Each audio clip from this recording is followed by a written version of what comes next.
platges, l'Elisabet de Vilanova amb la Pacifa i com de fons que es veu, pot ser per la gent que sigui reconeixible, però per exemple la Nina també la vas fer a la platja i està en una posició com molt activa. Què cridava? Mamma mia! No. No, però és que és superactiva. El que passa que... L'Anna Maria no ha pogut venir. No dic perquè no hi sigui, també ho diria si fos, però és a les Canàries ara per raons professionals, si no la Nina seria també aquest vespre aquí. Doncs va estar molt bé perquè feia molt temps, tant de casualitat com la Nina com jo, que no havíem anat al Rompeoles. I vam dir, per què no fem la foto? Li vaig dir, t'imagino el Rompeoles de Barcelona. Total, que arribem allà i ja no existeix el Rompeoles. Ja està fotent un hotel allò. Tu ets un modern, també. I tant per tant vam anar a la platja de la Barceloneta i com que també era s'hora baixa, que diuen els mallorquins, doncs ja hi havia molt poca gent i vam començar a fer unes fotos al costat de la platja i al final vam anar acostant cada vegada més la cadira cap a la zona. I fins al final que ens va vindre l'onada i aquesta sí que es va mullar pels quiets, saps? No, és la molla. Ben mullada. Digue'm la veritat. El Pep Bou, tu.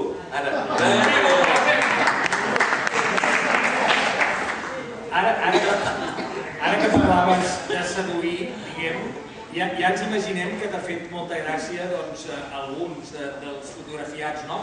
Però digue'm la veritat, els teus fills, el Martí, la Clàudia, és a dir, que són els moderns de veritat, amb quin els has fet més enveja de dir avui vaig a fer fotos aquí, a la Nina, al tricicle, aquí? Bueno, que ho diguin ells si no ho saps tu, però...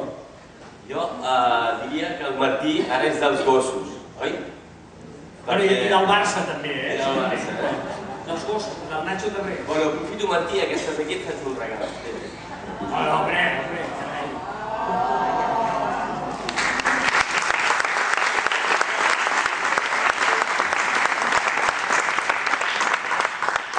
els gossos, a mi la veritat és que el Nacho Terrés, que és una persona encantadora, ara explica'ns una mica com va anar, perquè crec que a més va ser un procés llarg, però jo sí que voldria dir que a banda que cantaran el Corren, que és un hit, diguem, que estarà molt a prop de l'esperit del Volta pels Quiets i que es contraposarà molt bé amb l'Home Estàtic, que és una mica l'himne dels Quiets, que cantaran el Pau Riba i el Sergi López a capella.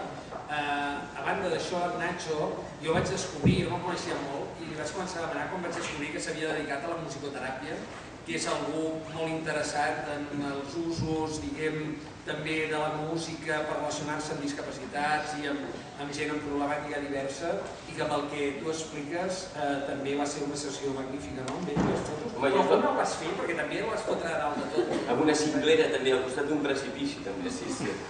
Però jo normalment quedava com al dematí molt d'hora, sempre procurava estar a les 7 a lloc per fer les fotografies sobre les 8 del matí, els que fem de matí, els de vespre més cap al tard. I amb ell em va passar un cas que vaig arribar a casa seva a Manresa a les 8 del matí i el tio em tenia l'esmorzar preparat a casa i em va dir, esmorzem, Jordi, primer un cafè, després una truita de patata i ceba i vinga i tal i fotent.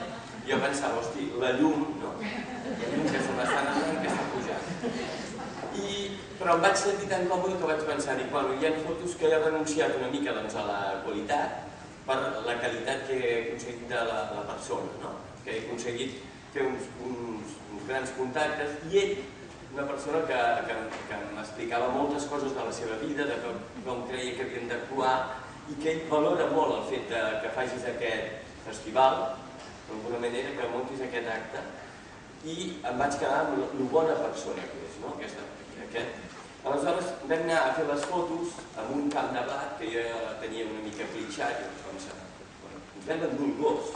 Té un gos petit, va pujar al cotxe, vinga, amb els gossos tot allò... Té un gos, ja s'entén. Vam anar a un camp de blat allà a fer les fotos, però ja em va veure que jo no estava content, em faltava alguna cosa.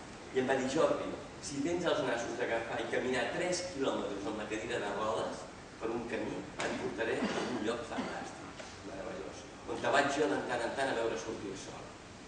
Colló, sí. No diguis on és, perquè els fans després el destornaran. Tots el destornaran allà, no? I sí, vam agafar tots dos la cadira de rodes i vam anar caminant, i de fet, aprofito que és allò de dir un parlant i l'altre escoltant, és et vas coneixent i al final només s'estima allò que es coneix, no? O sigui, vam anar coneixent i vam agafar una amistat molt bona. Et diré que ens vam estar allà dalt a la cinglera aquella com 3 hores xerrant de la vida. I ell el vas fer amb la guitarra? I el vaig fer amb la guitarra. És l'únic que surt amb l'instrument? Amb la guitarra, sí, sí. Però, i aprendre que, a part de que hi ha un final, com és ara l'exposició aquesta, que evidentment jo vull agrair a tots vosaltres que heu vingut, perquè la veritat és que em sento molt ben acompanyat per tots, i em fa molta il·lusió que esteu aquí, els del Padre Gómez, els... Hi ha el Padre Gómez? Sí, hi som, saludeu el Padre Gómez. Això no és un grup de música, es dediquen al futbol. O sigui que feu que no esteu a la corrua, diguem. Molt bé, Padre Gómez. Doncs, bueno, parlant que és això, que també és molt important el camí, no? No és el final, sí que és l'exposició, però que les experiències que he anat visquent, tot això que diem, ha sigut molt interessant, no? I ha sigut una experiència personal impressionant. Jo ara et deia que potser el Nacho era l'únic que havia sortit amb l'instrument, però no és ben bé veritat. Per exemple, he vist per aquí el Moisès Sala, que és el director dels Gospel Vius, viu, però són molts i per tant ja dic vius, i ell també està amb l'instrument en funcionament perquè sembla que estigui cantant. Moisès, saluda una mica per la gent que no el conegui. Moisès Sala.